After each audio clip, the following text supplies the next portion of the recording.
我捐赠1200万帮母校重建教学楼，结果剪彩当天，捐赠人竟变成了学校理事长的儿子。小芳啊，我知道钱是你捐的，可天佑需要这个名声申请海外名校，你就当是给晚辈铺路了。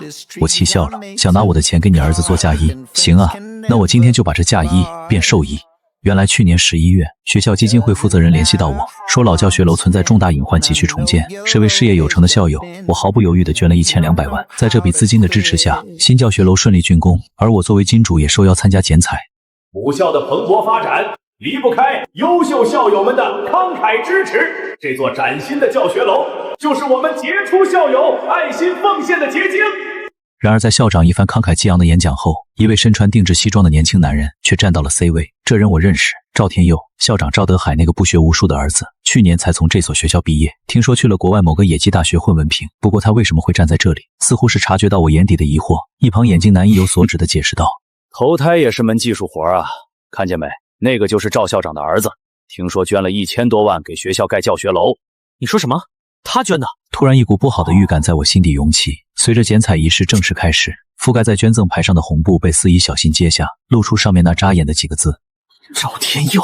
捐赠金额1200万。台下宾客配合地送上掌声，只有我死死地攥紧拳头，真是讽刺，自己当初无私的奉献，如今却成了关系户的嫁衣。仪式尾声，赵德海满面红光地依次与来宾握手。当轮到我时，他还重重地拍了拍我肩膀，并当着众人面夸赞我年轻有为。见我没有接话，他用只有我们两人能听到的声音劝说道：小芳啊，我知道钱是你捐的，可天佑需要这个名声申请海外名校，你不妨就当是给晚辈铺路了。可是捐赠协议上写的人是我。哎，你这话说的，年轻人不要太计较名利，奉献精神才是最重要的。而且这事儿要是闹大了，不仅损毁校誉，到时候你自己也讨不到半点好处。我看了眼那讽刺的捐赠牌，又看了眼正在卖力表演的赵天佑，心中已然有了决断。我一把甩开校长油腻的大手，径直走向那本该属于我的舞台。各位，仪式先暂停一下。意识到我想干嘛的校长脸色骤变，他在台下疯狂地朝我使眼色，但都被我通通无视。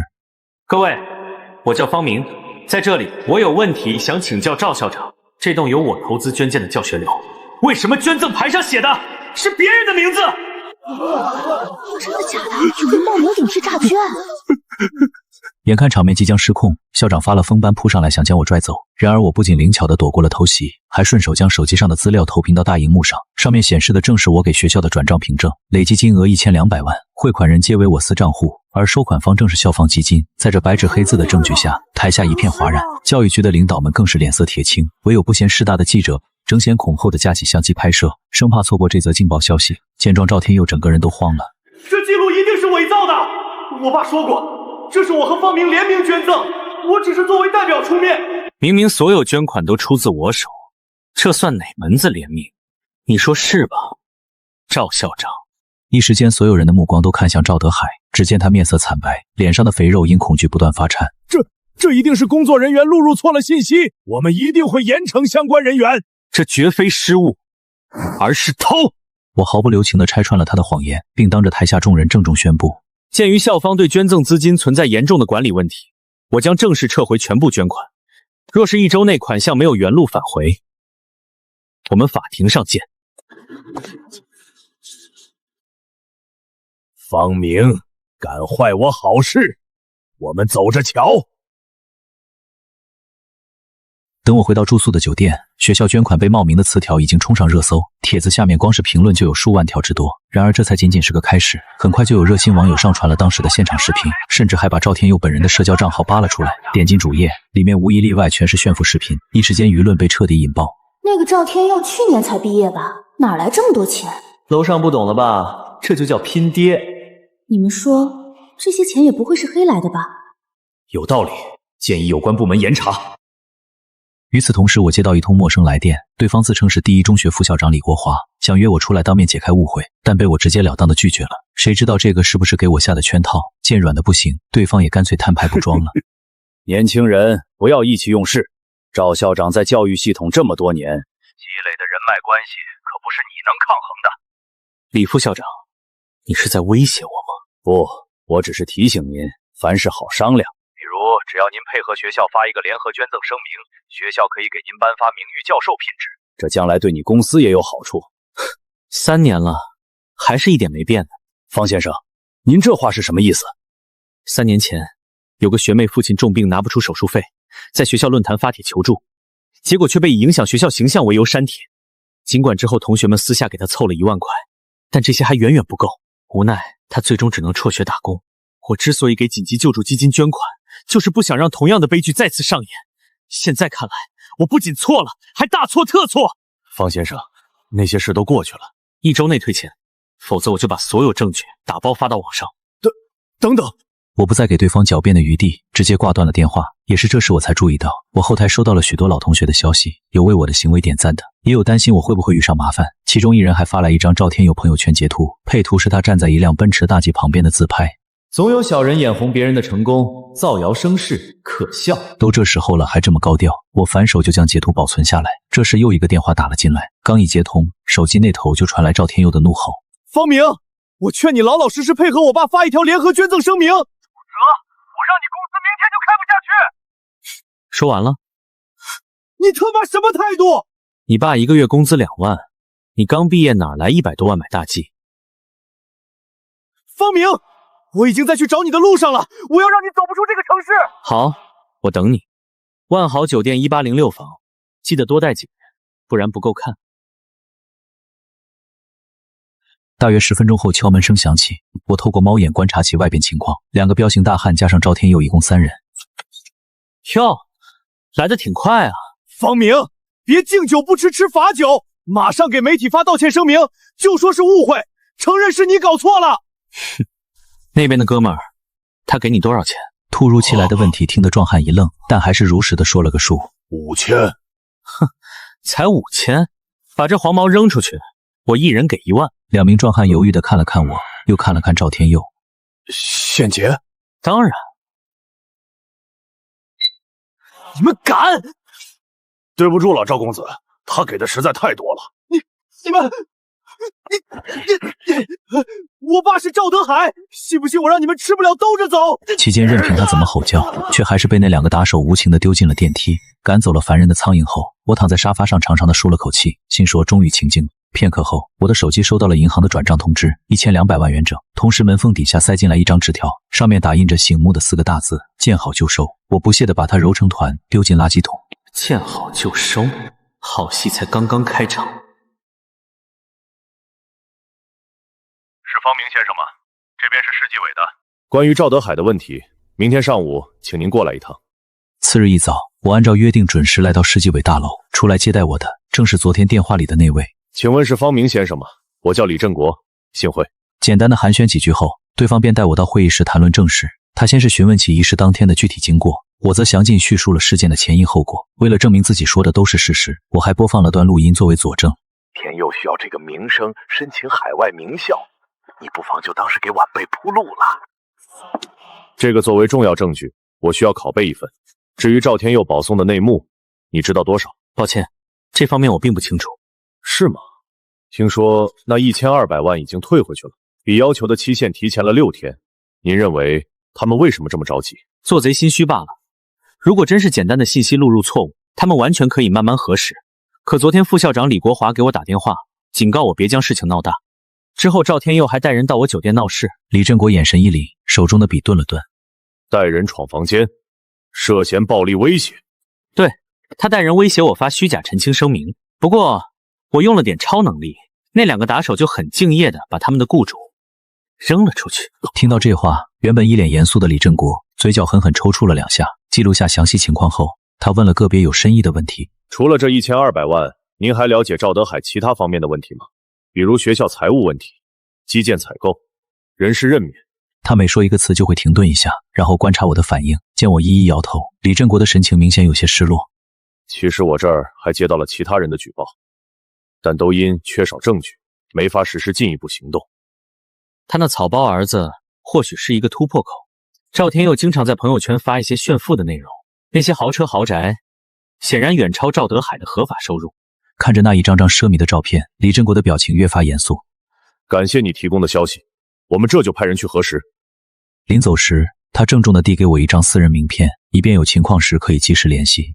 离开纪委大楼后，我发现手机上显示10几个未接来电，并且大部分来自李国华和学校总机。恰好这时李国华电话又打了进来。方先生，我听人说您去纪委了。对方居然这么快就得到了消息，不对，一定是我忽略了什么细节。突然我像是想到什么，警惕地观察起周围情况，果然有一辆黑色轿车在不远处吊着。见我迟迟没有回复，李国华直接表明了自己的意图。我手里有赵德海的猛料，条件是别把我扯进去。你在哪儿？学校旁边的茶楼清风阁。没想到这么快就有人跳反了，不过当务之急得先甩掉这条尾巴。很快我找到自己停在路边的车子，打算待会儿找个机会甩开那帮人的跟踪。一脚油门下去，那辆黑色轿车立马咬了上来。哟，这是演都不演了。见前方红绿灯即将变红，我果断猛打方向盘，完成极限变道，然后趁着对方被车流卡住的间隙，我直接钻进商场地下车库，最终利用里面的双出口成功将对方甩开。与此同时，清风阁的某个包间内，眼看约定的时限逼近，李国华越发的坐立难安。直到见到我进门的那一刻，他悬着的心这才稍稍放下。然而他并没有因此放松警惕。先等等，有件事得先确认一下。确认外面没有其他人跟踪后，他这才哆嗦着从公文包取出一个 U 盘。方先生，里面放着赵德海各项贪污证据，每年80万的补助，实际发到学生手里的不足10万，还有新教学楼的基建项目。中标的是他小舅子，报价比市场价高了整整40%。既然有证据，那你为什么现在才说？得知你前往纪委那儿后，赵德海立刻开了个紧急会议，打算把这口黑锅扣我头上。原来不是知道错了，而是知道自己要完了。我知道错了，您大人有大量，看在证据的份上，就救我这一次吧。能救你的不是我，而是你自己。希望你之后好好配合。我一定努力配合。对了，赵德海正暗中调查你公司的税务状况，而且他上面有人。看来那帮人这是要动真格了。为了避免再次被人跟踪，临走时我并没有开自己的车，而是选择乘坐出租车前往纪委大楼。路上我提前给李振国发去消息，说自己这有疑似学校财务问题的证据。当出租车抵达目的地时，李振国早已在门口等候。他接过 U 盘，然后神色凝重地叮嘱道：方先生，您一定要注意安全，有些人恐怕要狗急跳墙了。尽管心里早就做好了准备，只是没想到他的话这么快就得到了应验。刚回到入住的酒店，我就察觉到了房间内的异样。有人动过我的电脑。我猛地拉开窗帘，果然那辆黑色轿车就停在不远处。这时手机震动了一下，是一条陌生号码发来的短信。东西交出去了，那就准备好付出代价吧。面对这赤裸裸的威胁，我反手就将车牌号以及短信内容发给李振国。他们知道我交了 U 盘，现在正在酒店楼下监视我。很快李振国的电话就回了过来。车牌是套牌，号码是虚拟号，无法追踪。你马上离开酒店到人多的地方，我这就派人过去支援。闻言我没有丝毫犹豫，迅速将一些重要证件塞进背包，然后直奔酒店的消防通道。可还没跑几步，下方就传来一阵急促的脚步声，有人正在往上冲。我果断撤回到18层的电梯口，却发现此刻电梯正不断上升，15层、16层，显然自己这是被包围了。就在这千钧一发之际，我注意到不远处清洁大妈正处理被褥。随着电梯门打开，2名彪形大汉气势汹汹地从里面冲出，紧接着楼梯间的另外2名打手也气喘吁吁地赶到，4人目标明确，毫不犹豫地直奔某个房间而去。然而在经过清洁大妈身旁时，其中一人突然脚步一顿。等等，你这里面装的都是什么？脏床单。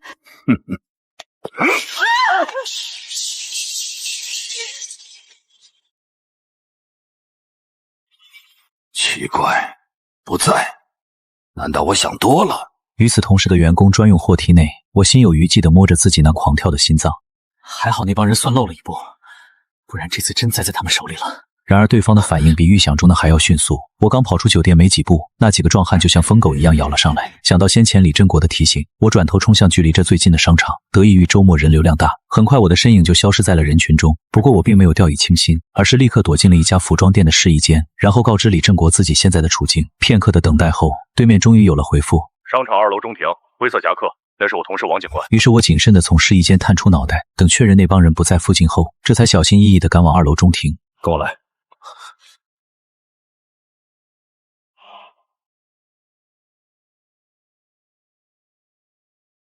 20分钟后，王警官带着我来到一个破旧的公寓。刚进到屋内，等候多时的李振国就丢来一颗重磅炸弹。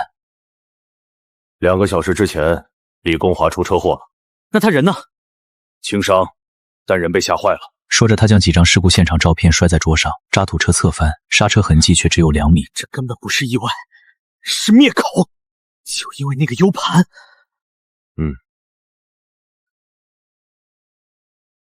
我们技术科已经核实了那个 U 盘，基建采购报价虚高，贫困生补助侵吞超300多万，所有赃款最终都进了他儿子的海外账户。既然证据确凿，为什么还不实施抓捕？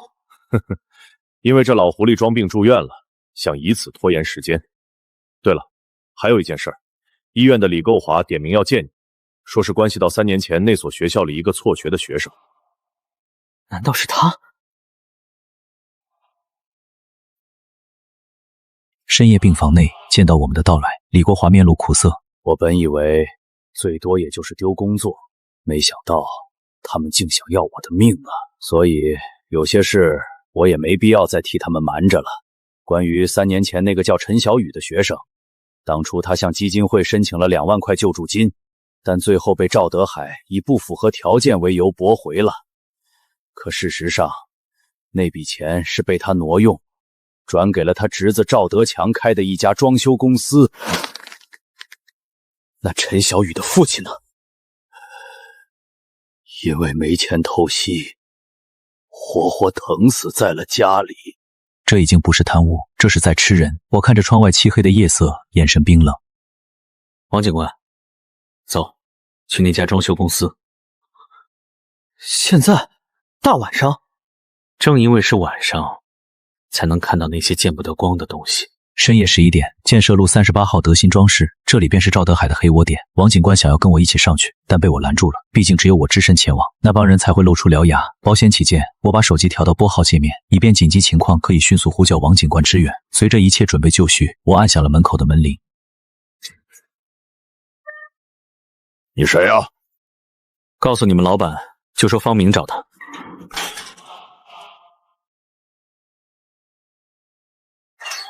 行了，进来吧。随后我在光头的带领下进入2楼办公室。红木办公桌，真皮沙发，整个办公室空间不大，但装修却是非常的豪华。看来对方这些年捞了不少油水。此刻赵德海的弟弟赵德强正坐在老板椅上，他表情疑惑，似乎在琢磨我此行的意图。我没过多废话，直接开门见山的质问道：我是来替陈小雨讨债的，他父亲那2万块救命钱是不是被你吞了？赵德强先是一愣，旋即像是回想起什么，冷笑一声：小子，饭可以乱吃，话不能乱讲。那可是学校内部资金调配，合理合规。把贫困生救命钱调给装修公司，你管这叫合规？赵德强则有恃无恐地从抽屉中拿出一张单据，收款人陈小雨，金额2万元，日期为3年前的9月12日。见状，我不禁笑出了声。赵总，造假也得走点心吧？你这纸不觉得太新了吗？保存3年都没有一点氧化痕迹。而且我记得3年前的9月，你这家公司才刚成立3个月吧？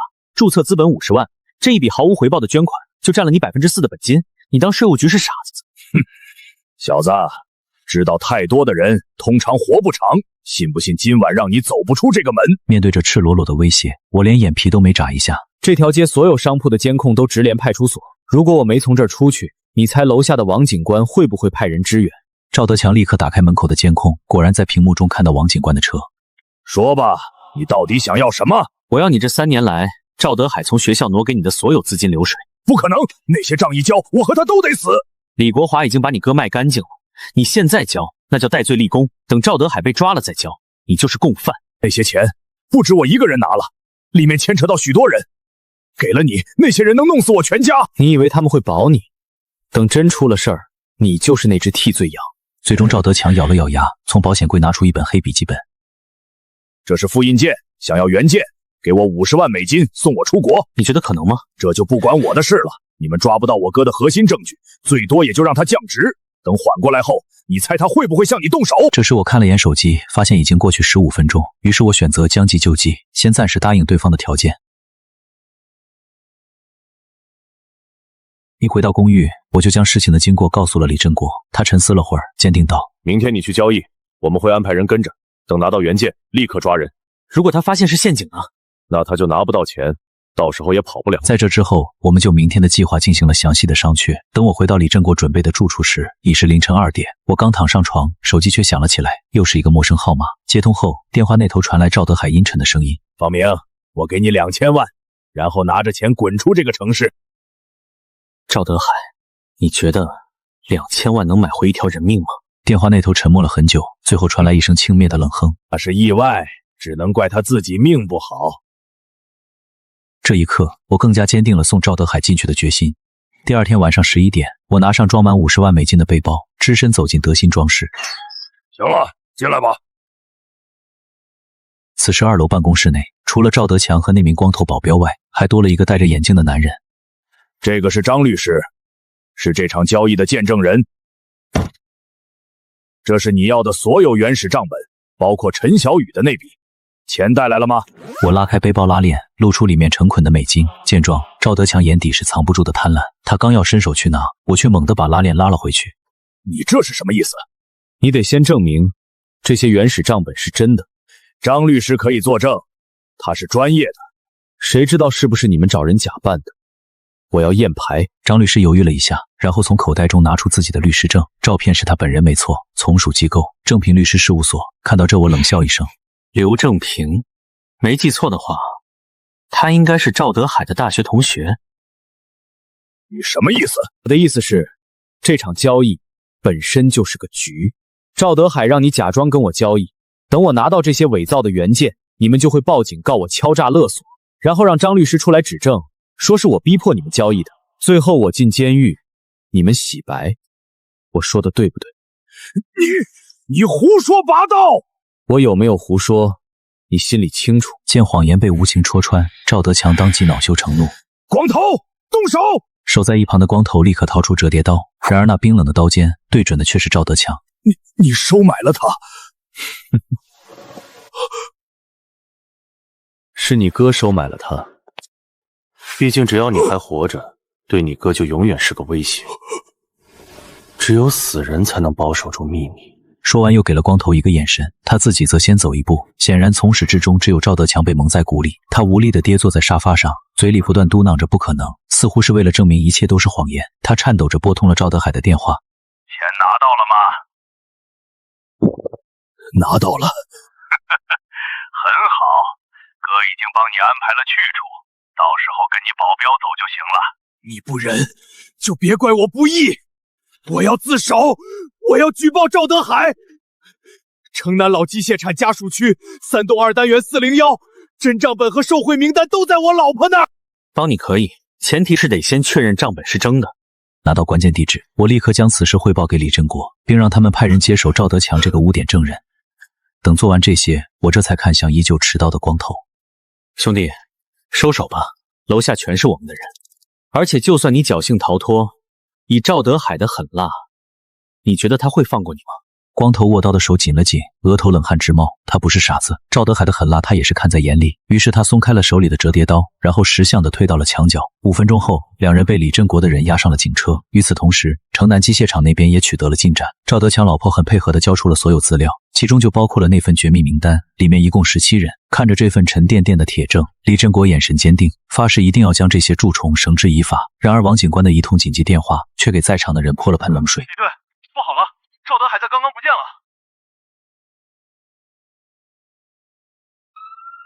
凌晨1点，急促的警笛声撕扯着城市的神经。所有人听令，扩大搜索范围，全力追捕赵德海，绝不能让他逃脱。李振国调动了3个分局的警力，封锁了所有出城的路口，势必要将赵德海缉拿归案。然而2个小时过去，别说赵德海的人影了，就连他的有关踪迹都没发现，仿佛是人间蒸发了一样。就在众人一筹莫展之际，赵德强那边提供了新的线索。他用我老婆的名义，在城西买了套偏僻的别墅，那可能就是他的藏身之所。很快，我们一行人开车抵达了那座别墅。考虑到对方可能持有武器，我们并没有贸然冲进去，而是选择先将别墅包围，然后用扩音器对其警告。赵德海，你已经被包围了，现在出来，还能争取宽大处理。然而别墅内并没有传来任何回应。李振国眉头一皱，当即下令使用强制手段。随着大门被破开，除了茶几上吃到一半的泡面，里面再无其他人影。可恶，还是来晚了一步。或许是走得仓促，没来得及带走。我们在2楼保险柜中找到了3本假护照以及一堆海外资产证明。看来这只老狐狸早就做好了随时跑路的准备。不过让我意外的是，这堆资料中竟然还牵扯到我父亲。就在这时，我的手机震动了一下，是一条来自陌生号码的短信，内容只有短短几个字：我在学校教学楼，你敢来吗？不能去，这恐怕是赵德海的调虎离山。但我必须要去，他每多跑1天，就可能多销毁一些证据，也可能多害一些人。凌晨4点半的市第一中学教学楼像只巨大的怪兽潜伏在黑暗中，隐隐透着丝危险的气息。我和王警官深吸一口气，随后便走向这未知的黑暗。来到3楼时，一个黑影在走廊尽头缓缓现身，是赵德海。此刻他脸色惨白，手里还紧紧攥着什么东西。别动，再往前一步我就开枪了。方明，让你的人离开，否则就别想知道最后一个秘密，一个关于你父亲的秘密。我父亲？没错，你爸当年突然从学校离职，你不会真以为是他身体不好吧？闻言，我的心猛地一沉，然后转头看着王警官。不行，他肯定对你动手。你就在楼梯口等我，有事我会喊你的。他犹豫了片刻，最终还是不情愿地向后退去，但手中的枪始终对着赵德海。你父亲当年是学校的会计，他发现了前任校长贪污的证据，但他不敢举报，最后选择拿了5万块封口费离开了这个城市。方明，这个圈子从来就不干净，你扳倒我一个，还会有千万个赵德海，何必呢？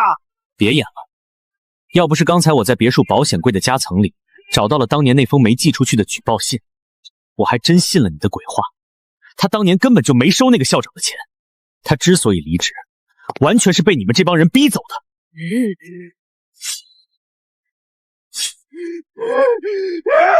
既然你不肯放过我，那就同归于尽吧！危急时刻，王警官果断扣动扳机。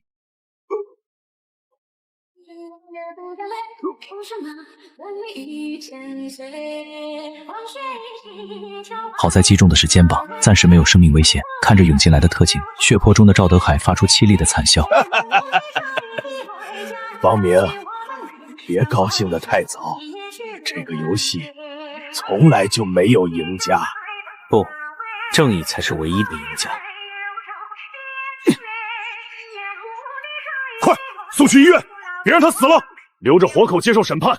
赵德海被捕的第3天，赵德强的老婆为了帮赵德强减刑，又向警方提供了新的证据，一个铁盒以及一个 U 盘。铁盒里是他3年来给陈小雨的汇款记录。当初他知道那2万块是救命钱，但又不敢反抗赵德强，所以只能每月偷偷给陈小雨汇款，前后累计一共3万余元。而 U 盘里面装的则是一些录音和账目。得到了这些文件后，李振国第一时间找到了技术人员，并播放了其中的一段录音。这次采购的价格，你看市场价800万，报价1200万，多出来的400万，老规矩，你6我3，剩下的1成打点其他人。里面的声音，李振国再熟悉不过。现在有这份铁证，一定能将这帮败类绳之于法。